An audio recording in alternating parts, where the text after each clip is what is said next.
नमस्कार दोस्तों, अकबर बीरबल की कहानियों में आज आपका स्वागत है। आज की कहानी का शीर्षक है दो पड़ोसनें।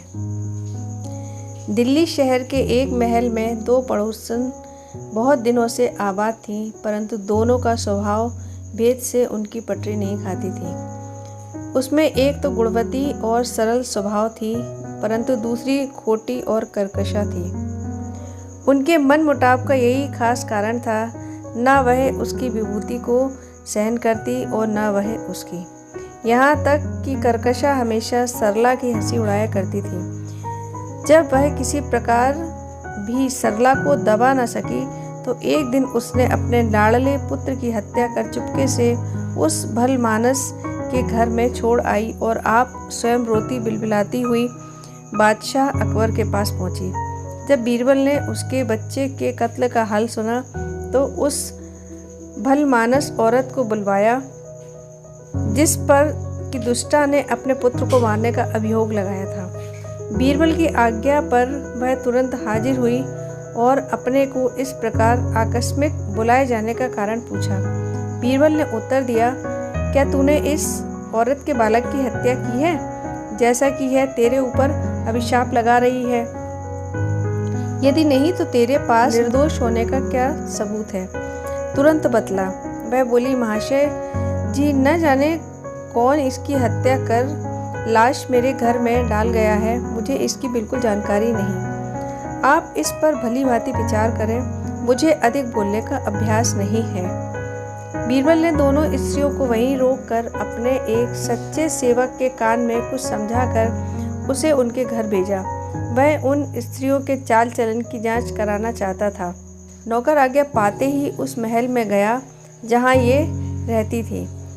उसने उनके अड़ोस पड़ोस के तमाम लोगों से उनके चाल चलन के संबंध में पूछताछ की। उनकी जवानी मालूम हुआ कि जिस स्त्री पर अभिशाप लगाया गया है वह निहायत भलमानस है और अभिशाप लगाने वाली स्त्री निहायत दुष्टा और फरेबन है।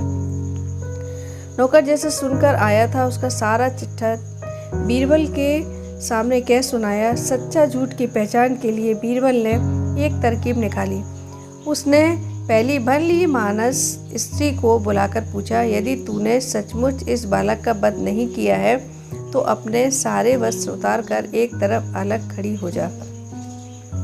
वह बोली, मंत्रीवर, मैं चाहे कल की जगह आज ही मारी डाली जाऊं, परंतु मुझसे यह नहीं होगा। मैं मरने से उतना नहीं डरती जितना निर्लज्जता से। तब बीरबल ने दुश्शीला यानी दुष्टा औरत को बुलाकर पूछा, यदि तू जानती है कि सचमुच इसने ही तेरे बालक का वध कराया है तो इस सभा के बीच अपने सारे वस्त्र अलग फेंककर एकदम नग्न खड़ी हो जा। वह तुरंत वस्त्र उतार कर फेंकने को उद्यत हुई। उसकी ऐसी निर्लज्जता देखकर बीरबल स्वयं शर्मिंदा हुए और उसे वस्त्र उतारने को रोका। उसको निश्चय हो गया कि इसी ने बालक का वध किया है। बीरबल ने सिपाहियों को उसे पीटने की आज्ञा दी। उसके दोनों हाथ पांव बांध दिए और सिपाही मारने को उद्यत हुए। अब तो दुष्टा स्त्री का होश ठिकाने आ गया और उसने तुरंत अपना कसूर स्वीकार कर लिया।